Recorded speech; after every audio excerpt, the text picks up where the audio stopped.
Hai Sapose, salam positif semua. Kita bertemu lagi di sesi ke-13 ya. Kita akan membahas tentang apa sih fungsi emosi dan emosi positif dan emosi negatif gitu ya, selain fungsi dari emosi sendiri gitu. Karena Tuhan pasti menciptakan tentu ada tujuannya begitu. Nah, emosi sendiri sebenarnya fungsi utamanya adalah energizer ya fungsinya gitu. Mobilisasi gitu. Jadi misalnya jadi emosi sendiri ada dua kan, emosi positif, emosi negatif gitu. Jadi sebenarnya kurang tepat kalau kita mau mengatakan energi positif, energi negatif ya. Sebenarnya energi kan lebih ke netral. Cuman energi ada yang aktivitas tinggi, aktivitas rendah gitu. Nah misalnya emosi negatif, emosi positif itu juga ada aktivitas tinggi, ada aktivitas rendah juga. Kalau aktivitas tinggi, misalnya emosi negatif itu parah gitu ya, tekanan gitu, cemas, itu emosi negatif tapi aktivitasnya tinggi, energinya tinggi gitu. Nah kalau yang energinya rendah yang mungkin masuknya itu adalah kayak fatigue gitu ya, depresi gitu, itu rendah gitu. Nah kalau emosi positif juga begitu, kalau happy, excited gitu ya, itu masuknya yang tinggi, semangat gitu masuknya yang tinggi. Nah kalau yang emosi positif yang rendah energinya yang kalem, relax begitu. Nah tadi fungsinya adalah memobilisasi gitu. Jadi misalnya kalau emosi negatif, emosi marah menggerakkan kita untuk menyerang secara fisik atau menyerang secara verbal. Nah emosi takut gitu menggerakkan kita untuk lari nih, lari secara verbal, lari secara psikis atau lari secara fisik gitu kan. Nah, emosi yang positif, emosi senang menggerakkan kita untuk melakukan dengan semangat gitu kan. Emosi cinta menggerakkan kita untuk mendekat, pengennya deket-deket gitu kan. Di dalam pikiran juga ingat dia, kemana-mana ingat dia gitu kan. Karena kita ingin didekat secara fisik maupun secara psikis gitu ya, mental kita. Nah, oleh karena itu ada beberapa hal yang kita perlu bahas di sini. Apa sebetulnya fungsi emosi negatif dan emosi positif. Tuhan menciptakan pasti ada tujuannya. Nah, emosi negatif itu ada tujuannya sebetulnya. Tujuannya adalah untuk mengatasi masalah atau problem solving yang bersifat survival gitu. Jadi yang untuk kita survive. Misalnya emosi negatif takut. Kita takut kita ketemu ular nih. Kita nggak bisa menggunakan emosi positif kan? Kita harus menggunakan emosi negatif supaya kita selamat gitu. Kita lari. Gak mungkin kita datengin ularnya terus, seneng lihat ularnya gitu ya. Itu maksudnya ular-ular liar gitu. Nah atau COVID juga kita nggak bisa kita seneng gitu sama COVID-nya gitu. Tapi kita takut dengan COVID gitu. Untuk kita bisa menjaga supaya kita melakukan apa nih? Supaya kita menghindar gitu kan. Karena kalau takut itu kan kita cenderung menghindar. Kita akan lari gitu. Nah oleh karena emosi negatif itu menyempitkan atensi kita. Jadi kita itu akan fokus ketika takut pada ular, kita fokusnya pada ular saja. Ya, kita yang lain-lain tuh kita lupa. Nah, oleh karena itu emosi negatif nggak bisa kita bawa terus, gitu. Jadi kalau misalnya udah ketemu ular, kita fokus pada ular kan, kita lari gitu, kita takut, kita lari. Setelah itu jangan dibawa terus emosi negatifnya, karena kalau dibawa terus itu akan atensi kita akan ketakutan itu kepada ular itu terus jadi trauma gitu.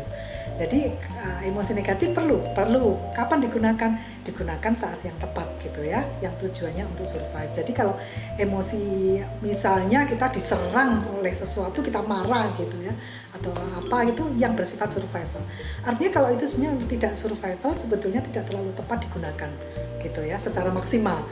Bisa mungkin digunakan tapi porsinya adalah harus tepat gitu. Nah, kalau gitu fungsi emosi positif apa? Nah, ini kebalikannya dengan emosi negatif. Kalau emosi positif itu bersifat melebarkan atensi, perhatian kita. Oleh karena itu, emosi positif itu untuk problem solving yang sifatnya untuk pertumbuhan, growth, atau untuk pengembangan, gitu ya, untuk pengembangan kita. Jadi, kalau kita ingin berkembang, kita menggunakan emosi positif. Karena apa?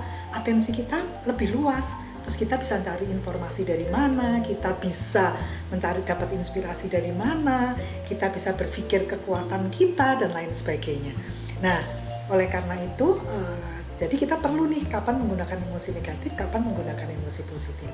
Kalau kehidupan kita sehari-hari nggak banyak hal yang membuat kita perlu survive, ya kita banyak-banyak menggunakan emosi positif. Karena nantinya jadi lebih sehat. Karena kalau kita menggunakan emosi negatif, sebetulnya juga menstimulus hormon-hormon negatif kan, seperti adrenalin, kortisol. Nah itu akan mempengaruhi kesehatan fisik kita. Karena akan terjadi apoptosis sel gitu, kematian sel lebih cepat gitu. Makanya kalau orang depresi, orang stres yang berkepanjangan, itu kan kulitnya juga nggak sehat gitu ya, kulitnya juga nggak sehat dan imunnya juga tidak terlalu bagus. Nah kalau emosi positif yang dirilis juga hormon-hormon positif kan, dopamin, serotonin, endorfin, endogenous morfin gitu kan. Jadi itu akan membuat kita lebih sehat. Jadi emosi positif ada fungsinya sendiri, emosi negatif ada fungsinya sendiri. Nah, tipsnya gimana nih cara membangun emosi positif? Kalau emosi positif sudah ada ya, di sesi 3, 4, 5 itu cara membangun emosi positif. Nah, bagaimana cara mengelola sekarang ya, cara mengelola emosi, karena kita perlu meregulasi emosi kita kan. Nah kalau kita rajin, sebetulnya kita rajin melakukan meditasi itu setiap agama ada ya. Jadi meditasi ada meditasi mindfulness, ada meditasi konsentrasi. Biasanya di agama itu banyaknya di meditasi konsentrasi. Namanya beda-beda, cuman itu sebetulnya juga mirip meditasi. Sebetulnya itu model meditasi. Meditasi itu tekniknya ratusan gitu. Nah itu kalau kita bisa lakukan setiap hari, itu akan secara otomatis kita mempunyai kemampuan regulasi emosi dengan baik kalau kita rajin melakukan itu.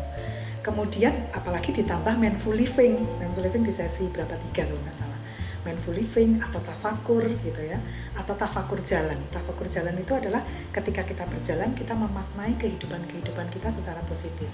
Nah itu kita juga akan membangun regulasi emosi kita secara otomatis. Memang itu akan membangunnya jangka panjang tapi lebih permanen gitu. Nah bagaimana kalau kita karena bisa 2 cara ya, yang model permanen tadi jangka panjang tapi kita memang konsisten harus melakukan. Ada juga yang jangka pendek tapi itu perlu effort yang besar gitu ya, karena harus setiap kejadian melakukan itu. Misalnya kalau emosi marah gitu kan, kalau emosi marah kan kita diharapkan jeda dengan marahnya itu gitu, sumber marahnya itu.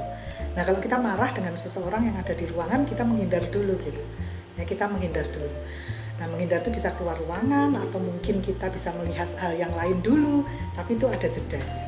Nah atau juga kalau misalnya di mobil itu kan nggak bisa ya, misalnya kita diserempet terus kita marah gitu. Karena gini, sebetulnya kehidupan itu, saya senang tuh ada quotes begini, kehidupan itu 10% adalah kejadian, tapi yang 90% ada reaksi kita terhadap suatu kejadian itu gitu. Seperti yang kata Rumi, sesuatu di dunia ini bukan apa yang kita lihat, tapi bagaimana kita melihatnya gitu. Jadi kembali lagi, sebenarnya kejadiannya bisa sama tapi respon kita kan bisa berbeda-beda. Nah yang cara pendek kita bisa melewat kognitif, gak langsung ke amigdala. Amigdala kan pusat emosi kita, karena amigdala itu bisa cepat tuh responnya, kita langsung melakukan aktivitas yang membuat kita emosi, tapi biasanya tidak akurat gitu ya. Jadi problem solvingnya itu nggak akurat. Nah oleh karena itu kita bisa melakukan gini, kalau misalnya kita diserempet, kita bisa masuk ke kognitif kita dulu. Jadi kita ambil jeda dulu, kita mau marah itu kita hitung 1, 2, 3, 4, 5 baru kita respon. Itu perlu latihan sih, makanya saya bilang tadi perlu effort yang tinggi. Itu kita perlu latihan dan kita perlu terus menerus setiap ada kejadian melakukan itu. Atau juga kita bisa masuk ke neokortek dulu dengan mengatakan misalnya dia mungkin orang tuanya lagi masuk rumah sakit atau seperti apa sehingga dia keburu-buru. Nah tapi itu kan perlu effort yang besar ya kita melakukan itu, tapi itu tetap bisa gitu. Nah kalau cemas misalnya, emosi negatif cemas kita bisa mengelolanya begini. Kalau di cemas itu kan nafas kita jadi pendek-pendek, sehingga O2 itu yang terjadi sirkulasi dalam pembuluh darah kita masuk ke otak kita kan juga semakin sedikit gitu ya. O2-nya atau nutrisi masuk ke otak semakin sedikit, sehingga membuat kita nggak bisa berpikir. Oleh karena itu kita ambil nafas dalam lagi, supaya O2-nya itu masuk ke otak kita sehingga kita bisa berpikir dan kita akan lebih tenang sebetulnya. Nah kita bisa melakukan itu. Nah itu salah satu tips-tips yang bisa kita lakukan bagaimana mengelola emosi supaya lebih permanen jangka panjang itu dengan meditatif, ditambah mindful living mungkin, tafakur, tafakur jalan misalnya.